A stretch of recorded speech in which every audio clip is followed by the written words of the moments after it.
sejam muito bem-vindas, muito bem-vindos a mais uma edição do podcast Ala Esquerda.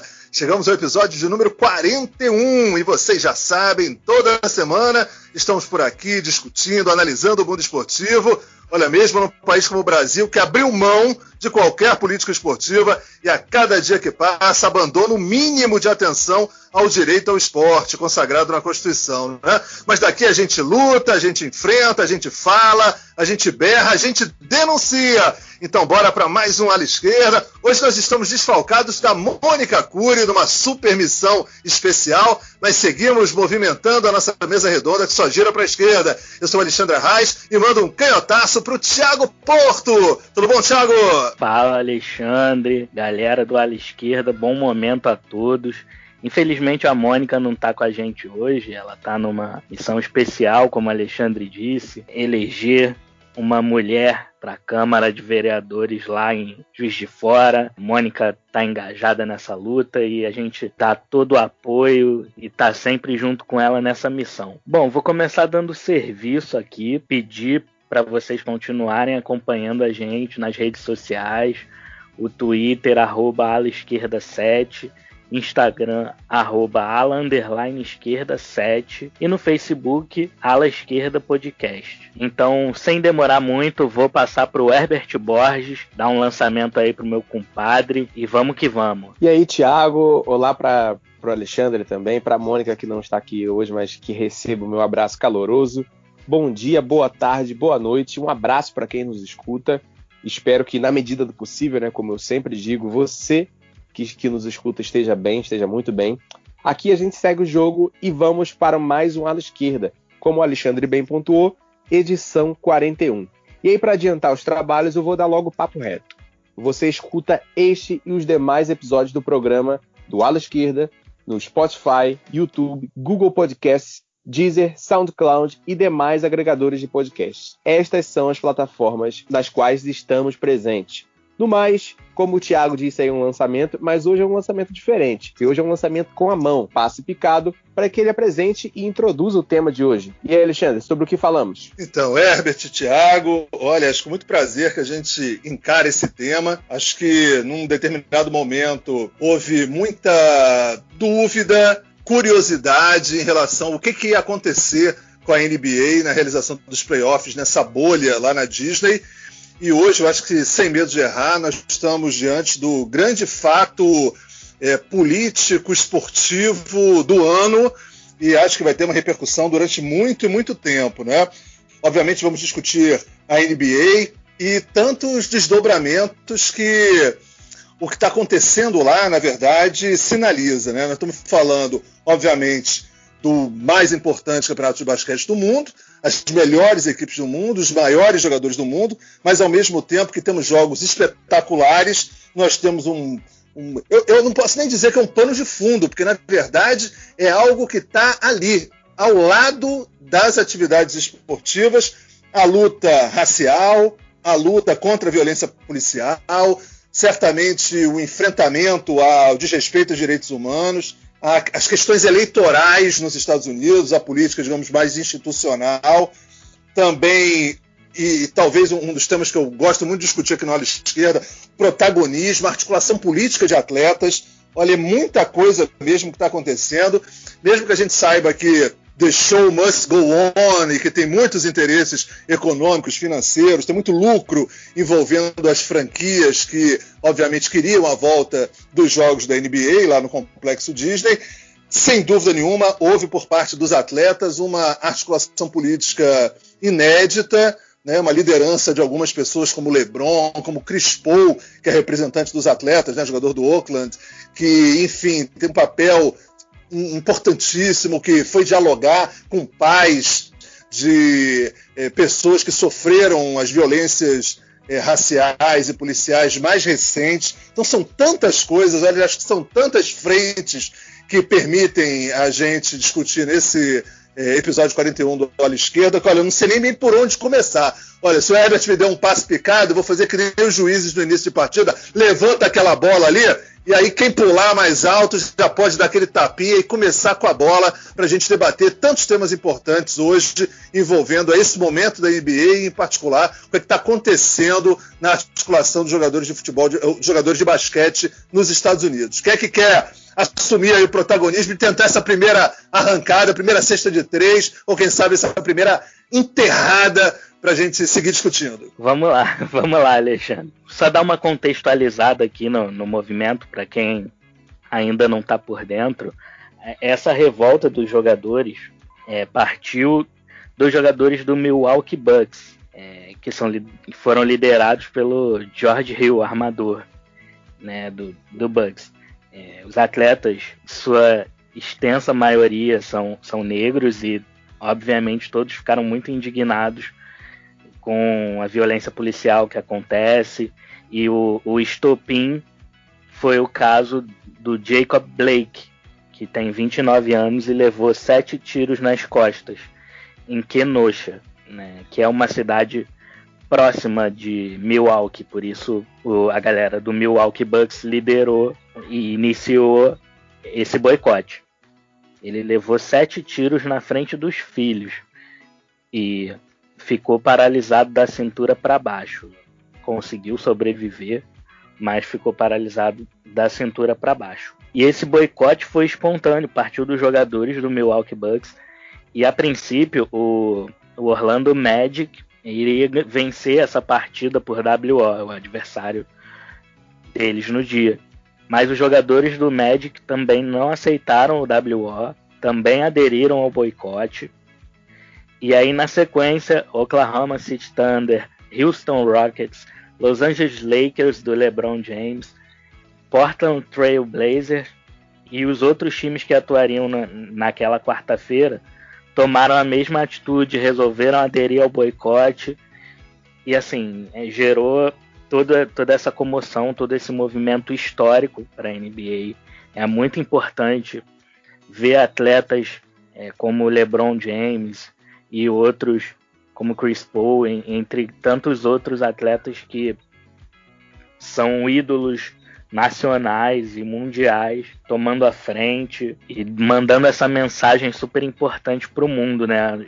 Basta de racismo, de violência policial contra negros. O mundo não aguenta mais ver seus jovens e suas jovens morrendo por conta de racismo. Quem diz que somos todos iguais, sinceramente está vivendo em uma bolha ou é mau caráter, porque a cor da pele é uma marca que traz a violência policial, seja nos Estados Unidos, aqui no Brasil e em tantos outros lugares do mundo. Então, o ala esquerda marca a posição, diz basta, né? Chega disso. Vou deixar o Herbert completar, eu sei que ele tem muito a dizer sobre isso, e a gente vai seguir o debate. E aí, Herbert, manda ver. Bom, Thiago, como o Alexandre bem levantou no começo do programa, são vários pontos a serem debatidos, né, sobre os quais a gente pode se debruçar para falar sobre essa paralisação,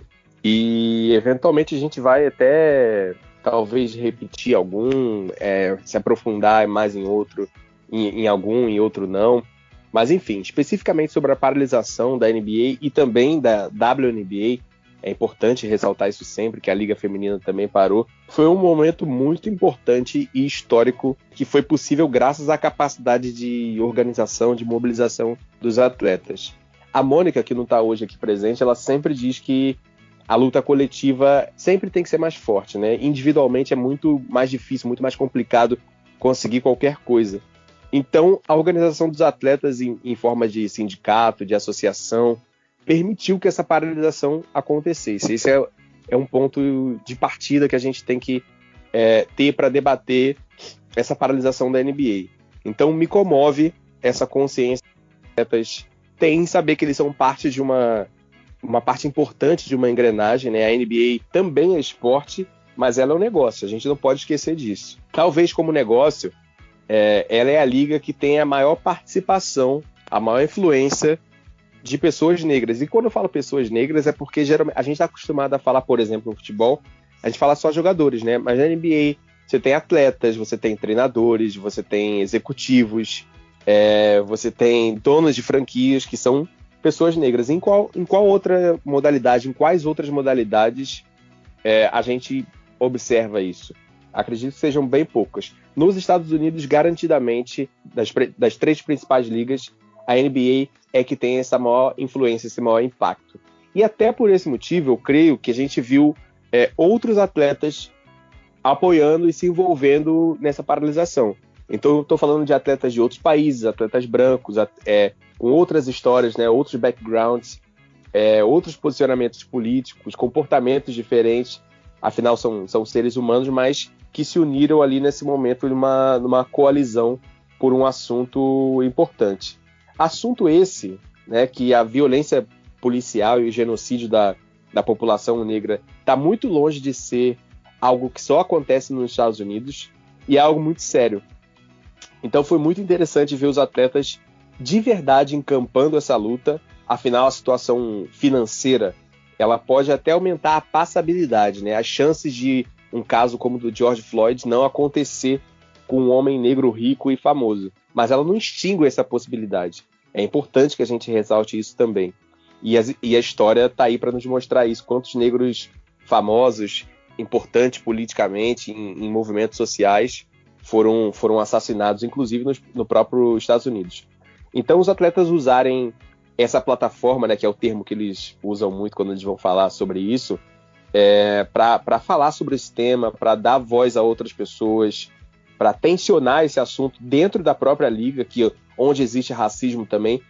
Cabe a gente lembrar aqui, por exemplo, que o Toronto Raptors foi campeão no ano passado e o diretor executivo do Toronto Raptors, que é um homem negro, foi proibido pelo segurança de entrar na quadra quando o time foi campeão. E aí teve lá o Kyle Lowry, que foi lá e ajudou ele a entrar na quadra, disse quem ele era, e o cara tinha toda a identificação. Então, racismo puro, racismo clássico. Enfim, tensionar esse assunto na NBA também é importante. Fazer campanha para que as pessoas votem, eu acho esse posicionamento muito importante, porque a participação política é todo um rolê aleatório e muito escroto nos Estados Unidos. Enfim, causar um incômodo mesmo. Tudo isso é muito importante. Eu acho que racistas não podem ter conforto, não tem que dar conforto mesmo para racista. E como eu disse, a NBA das 3 ligas é a que tem a maior possibilidade de fazer isso acontecer. Então, eu não esperava que isso viesse da NFL, pô, que dificuldade de falar, da Liga de Beisebol ou da Liga de Futebol Americano. Não esperava que isso viesse delas, esperava mesmo que viesse da NBA. Mas, e aí é um grande mas, tudo isso é o lado de uma moeda, né? É um lado da moeda, é uma parte da história. E aí eu vou pegar uma frase emprestada que eu escutei lá no Café Belgrado, que é um outro podcast sobre basquete. Todo milionário, todo bilionário, ele quer parecer bonzinho, né? Ele quer parecer fofo. Nenhum deles quer aparecer como explorador, como sonegador de impostos, como estelionatário, como golpista e tantos outros adjetivos que a gente poderia usar aqui para defini-los. E aí, nessa situação, tudo se torna uma oportunidade para melhorar a imagem, né? Para aparecer bem na foto. Logicamente, a gente está falando do país que é o centro, o grande centro do capitalismo, mas as relações da liga, as relações da NBA com os donos de franquia, dos patrocinadores, da Disney, que tornou-se uma apoiadora nesse momento de pandemia, dos veículos de comunicação e tantos outros setores da sociedade norte-americana e mundial, eles têm influência direta na criação e manutenção de questões sociais, como são o racismo e a violência policial. E a violência policial que é a expressão da defesa da propriedade do perfil que é considerado suspeito, né? E sabemos qual ou quais perfis são estes. Enfim, eu vejo a importância por parte dos jogadores e do alcance da mensagem, da importância da mensagem, mas eu também vejo muita hipocrisia e oportunismo desses outros setores, desses outros personagens que eu citei anteriormente. E assim, é uma coisa que eu aprendi da pior forma. Não dá pra gente esperar soluções de quem, com o objetivo, é causador das desigualdades, é causador dos problemas. Não, perfeito, Herbert. Acho que são muitos elementos para a gente discutir. Eu só acrescentaria, nesse primeiro momento, que apesar desse momento chave, né, agora por conta da pandemia se fala em segunda onda, eu diria até que a questão do boicote ela é muito importante, ela é decisiva, ela é fundamental, mas ela nem é o primeiro movimento. Então eu gostaria só de dar uma resgatada que quando começou a história da volta da NBA, já houve uma grande participação política e articulação dos atletas para negociar em que termos ia ter a volta da NBA. Então, por exemplo, o fato de ter escrito na quadra, em todos os jogos que estão acontecendo, o Black Lives Matter, isso foi uma iniciativa dos jogadores, isso muito antes do boicote, né? O boicote já acontece durante o processo dos playoffs. Isso já foram questões negociadas anteriormente. Importante, não tem um jogo que você vá assistir nesses playoffs em que isso não esteja presente em praticamente todas as jogadas, a não ser as angulações que vão por cima, né? Mas todas as... quando a imagem está focalizando a quadra, você vê aquela frase o tempo todo aparecendo. Importante. Outra questão que eu entendo como fundamental nessa articulação, os intervalos comerciais, houve uma negociação com a NBA, com a franquia e com os canais de televisão. E a gente que está acompanhando aqui no Brasil vê, toda vez que chama os intervalos, sempre quando volta do bloco comercial, tem uma pequena entrevista, uma pílula que aparece, ou o LeBron, ou o Doc Rivers, que é o técnico do Los Angeles Clippers, que tem tido também uma participação muito importante. Então tem isso, tem os jogadores, mas tem os técnicos, né? Aqui no Brasil nunca há esse diálogo, né? Em qualquer categoria profissional, um momento que estejam juntos, né? E a gente está observando isso muito na NBA, né? E aí ou mesmo o Chris Paul, ou outros atletas, né, dando o seu depoimento e mostrando sua total indignação em relação ao que está acontecendo, dando depoimentos também pessoais, coisas que já aconteceram com eles, com as suas famílias, a forma com que eles receberam as notícias recentes de violência policial, não só do Floyd, né, enfim, do Jacob Blake e tudo mais. E também, em alguns momentos, isso que o Herbert colocou, sinalizando que, olha, você não deixa de votar, né? Principalmente você, que é negro, americano, você tem que votar. Não deixe as coisas continuarem do jeito que estão. Isso é muito importante, é muito, né, representativo do que foi a negociação para a volta. Como a gente sabe, tem muita gente aí, isso que o Herbert falou é perfeito, né? Muita gente que concordou com todos os encaminhamentos que foram feitos pela NFL, pelas franquias no futebol americano, quando o Kaepernick começou esse movimento lá, se ajoelhando na hora do hino, em que a maioria dos quarterbacks, né, que são, para quem não conhece muito o futebol americano, seria o armador do futebol americano, em que 90% dos casos nos Estados Unidos são brancos ainda, sob um preconceito de que essa função mais cerebral é do cara branco e que os atletas negros são os atletas de mais força física, são os de mais corrida, apesar de que isso está mudando, porque os últimos quarterbacks de destaque nos Estados Unidos já são atletas negros, mas ainda há muitos atletas brancos, quarterbacks, que falavam indignados contra aquela postura do Kaepernick, e naquela época a onda foi nessa direção. Hoje, sem dúvida nenhuma, muitas pessoas que defenderam aquela postura lá estão mudando de postura. A gente imagina que algumas pessoas podem se convencer e podem mudar de opinião, mas sem dúvida nenhuma, muita gente é por oportunismo, para não ficar num mau momento, digamos assim, que isso é claramente sinalizado. Mas é fundamental resgatar essa questão da articulação dos atletas. Uma questão que eu acho muito importante também, quando houve o boicote, no dia do boicote, ou no dia seguinte, aparece o Trump, presidente dos Estados Unidos, dizendo, olha, sinceramente, a NBA virou uma organização política. É isso que está acontecendo lá. E fora todas as formas com que ele já se posicionou em relação à violência policial nos Estados Unidos, inclusive em relação ao Jacob Blake, de uma forma que é inacreditável, né? Realmente, a similaridade na forma de agir do Trump e do Bolsonaro, né? Que está além de uma falta de empatia, né? A gente vê que tem uma questão de uma leitura política de como é que determinadas frases repercutem. Existe um marketing político dessa postura de desleixo e de desprezo para o outro, né? E quando ele disse que, na verdade, aquele policial que deu 7 tiros, ele fez uma associação com um jogador de golfe que, na hora de dar uma tacada final de um buraco próximo, tivesse soluçado e errado. Uma coisa inacreditável, assim, que é chocante, né? Que as pessoas não fiquem, né, absolutamente revoltadas com tudo isso. Então é importante, porque você imagina em outros países jogadores, atletas se posicionando diretamente, apontando o dedo para o presidente da República e dizendo: olha, esse cara é nosso inimigo. Entendeu? Vamos votar que a gente tem que tirar esse cara. É uma coisa muito impressionante. Por isso que eu acho que fortalece essa ideia de um fato esportivo político que, até numa próxima rodada aí, quero abordar com vocês. Que repercussão vocês acham que isso pode ter para outros esportes, e em especial para outros países, né? Se a gente pode também, de alguma forma, aprender com essa experiência, o que poderia impactar na realidade do esporte brasileiro. Alexandre, muito bem colocado.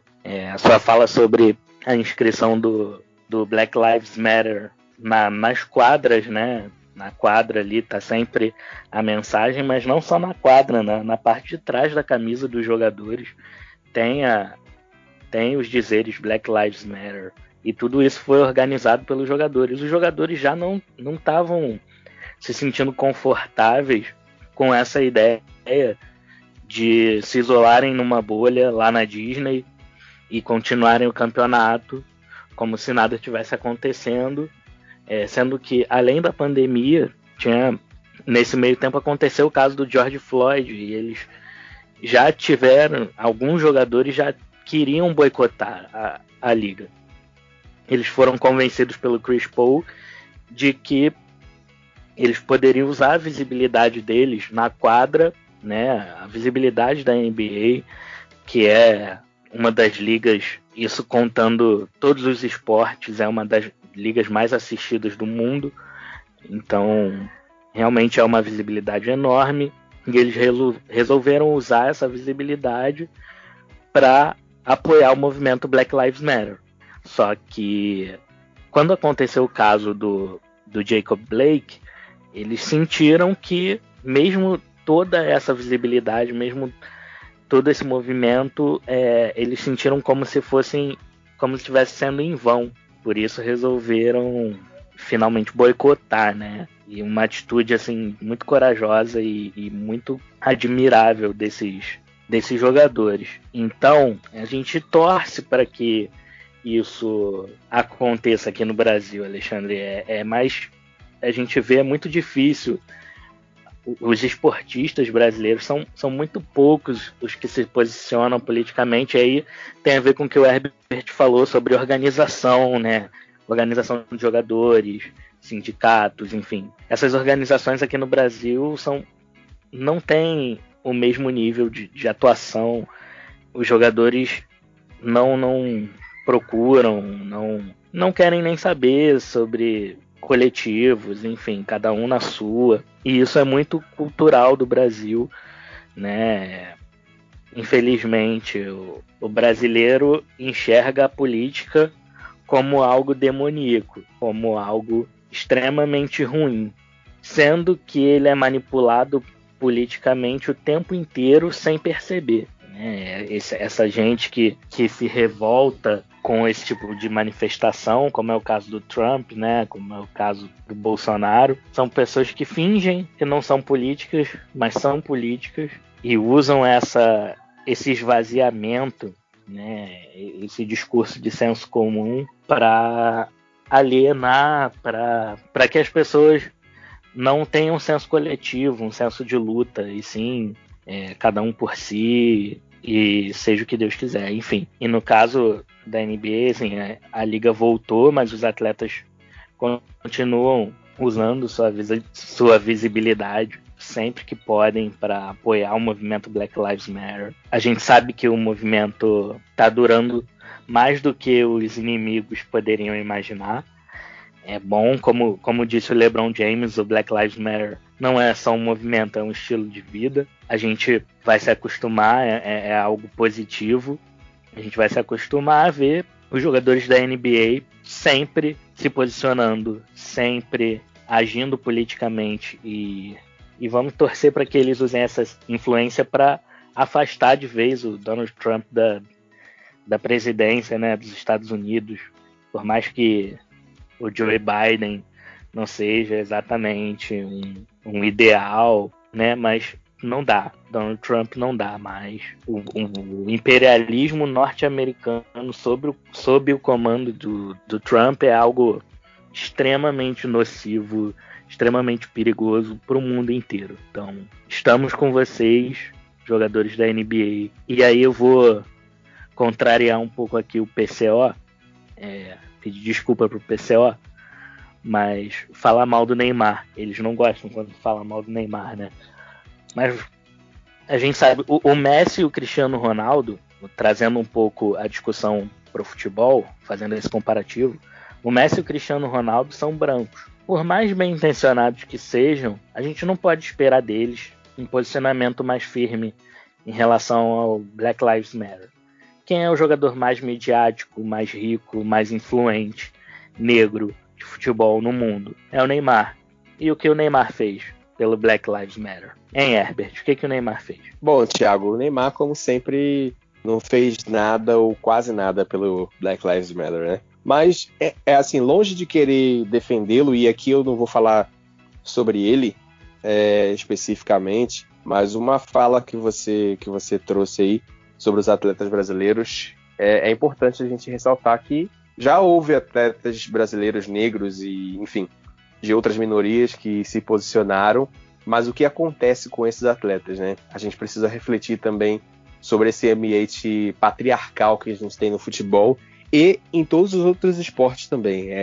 A gente tem que ressaltar isso sempre, porque atletas que se posicionam politicamente, por exemplo, a Joana Maranhão, já sofreram algum tipo de perseguição, de constrangimento por terem determinados posicionamentos. E isso tem a ver totalmente com a minha primeira fala, quando eu digo que a NBA tem treinadores negros, tem diretores executivos, tem donos de franquia negros. Quando você tem pessoas de um determinado grupo social em várias camadas dessa modalidade, em várias camadas desse esporte, não vou dizer que é fácil, né? Não é mais fácil, mas é menos complicado acontecer a mobilização e sustentar essa mobilização.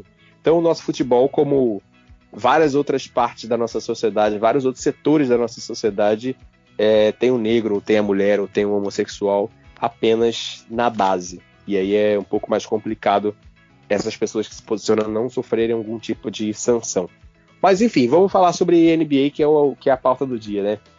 Então, agora um assunto que foi trazido pelo Alexandre, eu acho o discurso, ele é muito importante, né? Afinal, como o Thiago sempre diz, o outro lado também está presente na mídia fazendo o trabalho deles o tempo todo, né? E a NBA é uma plataforma, é um esporte, é uma modalidade que vai para o mundo todo, né? Então não deixa de ser um certo constrangimento para os Estados Unidos internacionalmente ter lá essa questão do genocídio negro, do Black Lives Matter, e isso causa um incômodo, ainda mais um país onde tem esse discurso vazio e fascista do patriotismo, né? Então, os norte-americanos padrões, digamos assim, o norte-americano padrão, ele não quer ser constrangido frente à mídia internacional.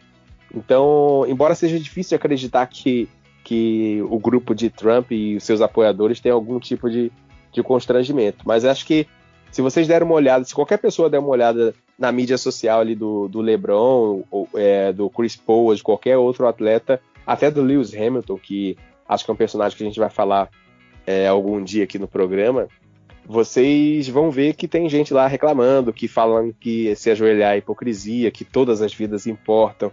Enfim, igualzinho acontece aqui no Brasil. E, no entanto, eu também gosto de falar do discurso, eu reconheço a importância do discurso, mas eu também gosto de falar da parte prática, da parte efetiva. Então a gente tem tantos exemplos de jogadores dialogando com familiares de vítimas, como o Alexandre trouxe o caso do Chris Paul, outros tantos na linha de frente dos protestos. Bom lembrar que o Kyrie Irving, ele não foi para a bolha com o Brooklyn Nets para continuar frequentando os protestos, as manifestações, ele estava está, né, totalmente engajado nessa luta. Outros frequentaram as manifestações, o Antetokounmpo, o Tristan Thompson. Tem atletas como o LeBron enfim, e outros atletas que dão algum suporte financeiro ou jurídico para pessoas negras através de seus programas e fundações das quais eles estão à frente, e tantos outros exemplos. Então o discurso ele é muito importante, mas é importante também que isso se torne prática, porque o discurso ele não resolve o problema imediato, né? E o problema imediato, por exemplo, vamos botar da família do George Floyd, é que essa família vai precisar pagar advogados caríssimos para atacar, digamos assim, né, o Estado, se defender do próprio Estado, né? Então, assim, ainda mais num país capitalista como os Estados Unidos, como é que essa família, que é uma família lá, né, uma família pobre, enfim, vai ter condições de sustentar toda uma batalha jurídica sem ter apoio financeiro de quem pode dar esse apoio. Então, resolver o problema imediato é uma coisa que o discurso não faz. Então, o discurso tem que vir aliado sempre à prática. E aí, para finalizar essa minha participação aqui nesse programa de hoje, quero tocar em mais um assunto trazido pelo Alexandre. Eu acho que a repercussão em outros esportes, em outros países, é desejável. A gente sempre torce por isso. No entanto, eu sou pessimista com isso. Eu acho muito difícil de acontecer, justamente pelos pontos que eu já trouxe no comentário anterior. Que nos outros esportes, nas outras modalidades, pelo menos nas mais midiáticas, a gente não vê a participação de negros, de mulheres, de homossexuais, enfim, de qualquer grupo que seja considerado minoria, e essas minorias são diferentes em diferentes partes do mundo. A gente não vê a participação no bloco executivo, né? No bloco de quem toma as decisões. Então, eu acho muito difícil sustentar qualquer movimento político, qualquer movimento social. Eles vão acontecer, mas rapidamente e infelizmente são abafados. A gente vê o dobrado aí que o Lewis Hamilton tá cortando na Fórmula 1, né? Porque, enfim, a Fórmula 1 tá apoiando, mas é um apoio fake, né?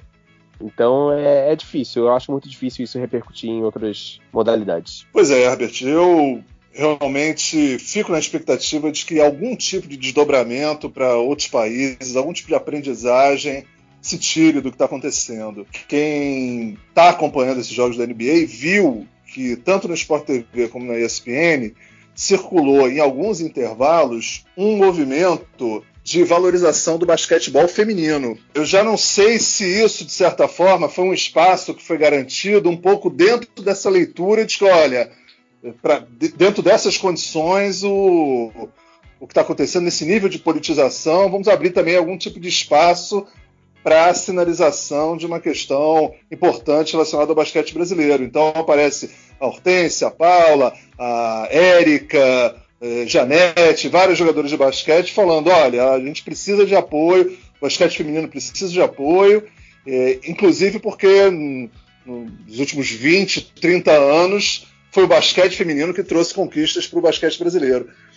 Então, assim, espero que de alguma forma algum tipo de desdobramento vá nessa direção, né? Essa é uma campanha que é bacana, que esteja acontecendo. Eu imagino que houve algum tipo de negociação também, eu não tenho acesso aos detalhes de como é que isso foi feito, se os próprios canais de televisão de alguma forma participaram também dessa conversa, vamos falar alguma coisa sobre a realidade brasileira também, mas de qualquer forma é importante que isso aconteça.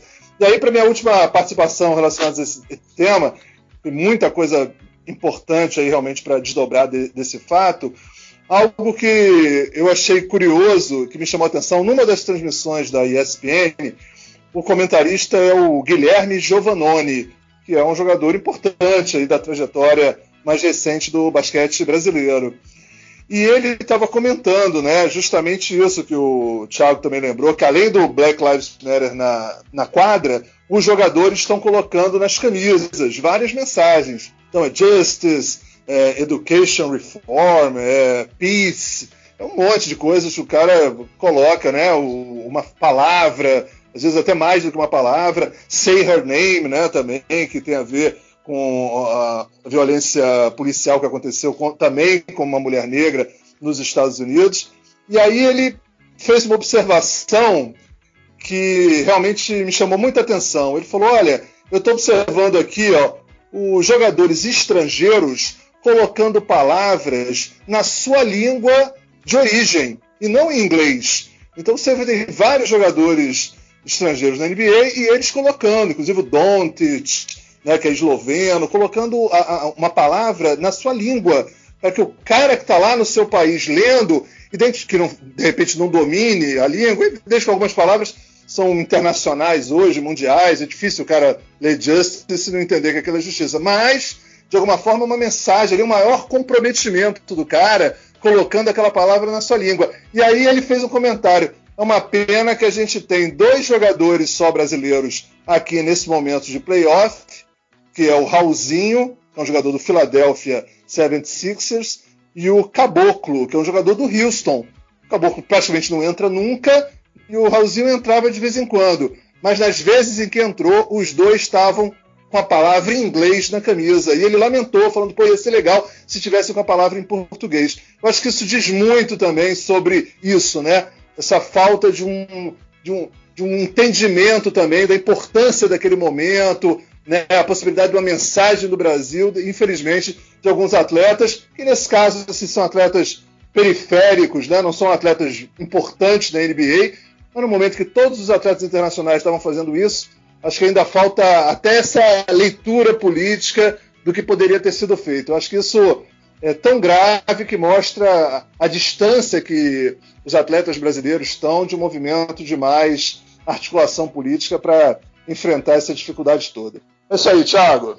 É isso aí, Alexandre. Os atletas brasileiros, como eu falei, são bem distantes da política, e isso serve para todos os esportes, mas o que o Herbert falou também é verdadeiro. Quando aparece algum que se posiciona, ele é massacrado, né? E, enfim, é uma situação bem difícil, mas seria realmente muito legal ver, por exemplo, o Bruno Caboclo com alguma mensagem que fosse Vidas Negras Importam escrito em português, ou alguma referência a alguns dos jovens negros que também foram mortos pela violência policial aqui no Brasil, que não foram poucos, principalmente no ano de 2019 e agora em 2020, mas é algo que, como o Herbert falou, também estou bem pessimista. A gente sabe como funciona aqui no Brasil, as pessoas são ensinadas, é um senso comum de que você tem que ser o melhor, você tem que fazer o melhor, e se você consegue, que se danem os outros. Que é assim no Brasil e nos Estados Unidos também. É uma cultura muito da competição, zero coletividade, zero cooperação. Mas de toda forma, a gente fica feliz, não sei se feliz é a palavra certa, mas a gente fica orgulhoso desses atletas que levaram essa luta adiante, que fizeram um boicote, que enfrentaram, que não tiveram medo de se posicionar e que estão influenciando sim muita gente politicamente contra a violência policial, contra o fascismo do Donald Trump, contra os movimentos supremacistas brancos, que são sim representados pelo Trump. Ele é óbvio, não vai admitir publicamente, mas ele é um adepto da supremacia branca. Inclusive, classificou os movimentos antifas como terroristas. E quero também aqui deixar uma homenagem ao ator Chadwick Boseman, intérprete do Pantera Negra, que nos deixou aí recentemente, lutava contra um câncer, ninguém sabia. O Chadwick foi um ícone na representatividade, um cara que mostrou para cada criança e jovem negro que eles podem ser reis e rainhas. E é isso. Eu encerro minha participação assim. A gente se vê no próximo ala esquerda. É isso, temos um programa, Thiago. Faço minhas as suas palavras. Sua homenagem ao Chadwick Boseman.